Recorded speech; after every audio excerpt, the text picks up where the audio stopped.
Arrivé de Paris avec une imposante quand même délégation vietnamienne, puisque vous êtes 10 à être venus de Paris.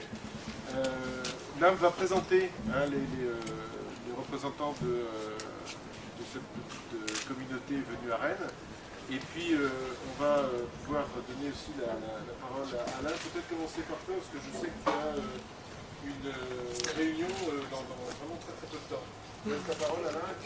Philippe. Et oui. Je vais laisser la parole à Roselyne Lefrançois, qui représente la ville de Rennes et donc son maire Daniel Delaveau, et Mona Brasse, qui représente le conseil régional de Bretagne. J'avais contacté Christian Guillon-Var dès cet été, qui a réagi très rapidement. Ces deux institutions politiques ont officiellement réagi, puisque l'une et l'autre ont envoyé une lettre à Bernard Kouchner pour l'alerter sur la situation de Chung, et une lettre à l'ambassadeur du Vietnam pour protester contre la situation qui lui était faite. Je te laisse la parole, Alain. Je voulais vous dire que lorsque Philippe est venu me voir pour me demander si vous pouvez faire une petite réunion dans nos locaux, j'ai pas réfléchi longtemps. J'ai dit nous avons un étudiant qui a quelques soucis, donc symboliquement j'ai souhaité qu'on se réunisse ici à la cafétéria des étudiants, car c'est bien un étudiant qui nous a quittés en 2007. Parallèlement, il est vrai que je suis aussi directeur de l'INSA, mais c'est avant tout en qualité de citoyen que je viens ici, tout simplement pour la défense de valeurs fondamentales, pour la défense de la liberté, et néanmoins je peux aussi me préoccuper du devenir de nos étudiants. Il me semble que nous nous efforçons tous de leur inculquer une culture aussi large que possible. Nous les sensibilisons autant que faire se peut aux valeurs humaines et sociales, et je crois que lorsqu'ils sortent de chez nous, ils sont empreints, je pense, d'un esprit de liberté, y compris dans leur métier d'ingénieur, mais y compris, je pense, du moins j'espère, en tant que citoyen. Et donc c'est au nom de tout ça que je souhaitais m'associer à cette réunion. Et puis je vais laisser la parole maintenant aux autres. Si Roselyne et Mona, vous voulez bien exprimer le point de vue des institutions. Moi, je voudrais, monsieur le directeur, vous dire que c'est avec beaucoup d'émotion, effectivement, que je suis là ce midi pour, bien sûr, marquer l'engagement d'une ville et une volonté politique d'avoir, évidemment, un soutien en faveur d'un étudiant rennais en Bretagne. Et je crois que, pour nous, la proximité, si vous voulez, de la ville et de l'enseignement supérieur est essentielle, puisque c'est la première richesse de la ville.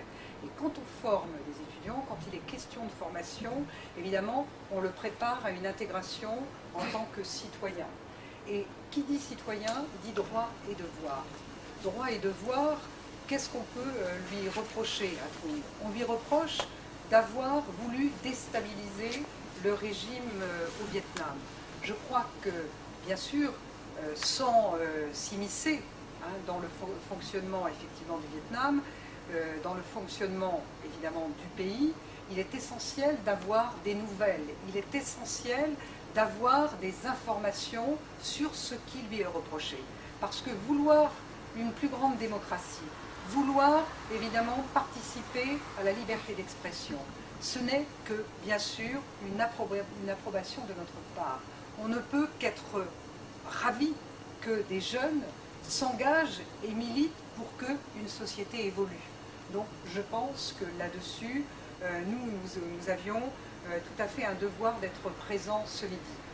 2 courriers ont été adressés, bien sûr, en accord avec le conseil municipal, en accord aussi avec le maire de Rennes que j'ai signé. Ces 2 courriers, je les ai signés. Un que j'ai envoyé à l'ambassadeur du Vietnam pour lui demander, bien sûr, des informations sur la situation exacte aujourd'hui de Trung, et puis aussi un courrier, bien sûr, à Bernard Kouchner, ministre des Affaires étrangères, qui représente les intérêts de la France, évidemment, et qui doit, en liaison avec l'ambassadeur de France au Vietnam, je pense à, bien sûr, M. Bolo, nous donner des nouvelles et nous donner des informations. Donc je pense que ça, c'est extrêmement important. Et puis, je pense qu'il faut avoir des indications précises sur les délits qu'on lui reproche. Si il est déjà mis au secret, s'il est déjà depuis début juillet tenu à l'écart, comment voulez-vous que les choses avancent si nous ne sommes pas informés et si même sa famille, son frère ne savent même pas s'il est en vie? Je discutais tout à l'heure avec son frère, un homme qui est présent, et il me disait qu'ils viennent de savoir qu'il est en vie. Vous imaginez ce que ça veut dire depuis le mois de juillet de ne pas avoir de nouvelles. C'est pour nous la plus grande privation. Être enfermé sans nouvelles, pour nous, dans une société démocratique, c'est inacceptable. Donc voilà les raisons pour lesquelles j'étais là, que je suis là ce matin.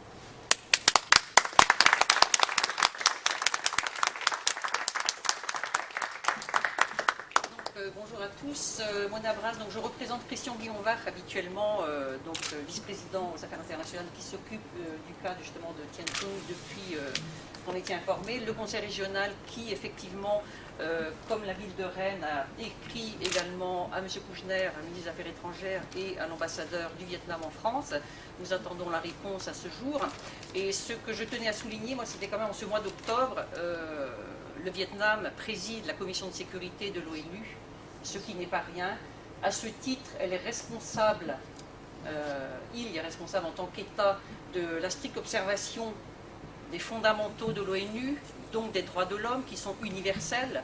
Et à ce titre, on attendait quand même au moins que les États membres de l'ONU interviennent auprès du Vietnam de manière à ce que le Vietnam lui-même, à se mettre en cohérence avec sa présidence, fasse respecter sur son propre territoire le droit primordial de tous les êtres humains de pouvoir s'exprimer, de pouvoir défendre le multipartisme, parce que sans vouloir immiscer le Conseil régional dans les affaires intérieures du Vietnam, un État dans lequel le parti unique occasionne les dégâts humains, écologiques et notamment, sans parler de privation de droits, tout simplement la privation de la vie, puisqu'on a des exemples qui nous faisaient craindre le pire pour notre camarade étudiant, à savoir la peine de mort, puisque la peine de mort a déjà été utilisée pour punir certains jeunes, tout simplement le droit à l'expression qu'il s'était donné.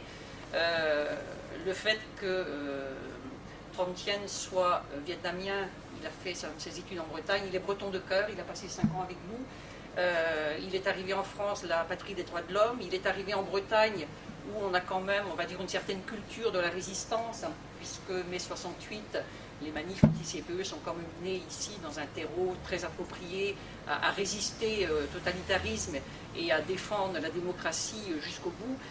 Donc on va dire qu'il a été à bonne école, qu'il est retourné de son plein gré au Vietnam pour y effectuer son service militaire, ce qui prouvait bien qu'il n'avait légitimement ni moralement rien à se reprocher par rapport à son pays, qu'il était prêt à le servir et à faire bénéficier la population du Vietnam de ses compétences acquises ici pendant 5 ans, ses compétences d'ingénieur informatique, et que donc ce qui lui arrive est proprement scandaleux, j'utilise le terme à dessein, c'est proprement scandaleux d'un point de vue humain et d'un point de vue des droits de l'homme tout simplement, et que le Conseil régional de Bretagne tenait à le dire publiquement, l'a fait savoir par courrier et le réaffirme ici publiquement.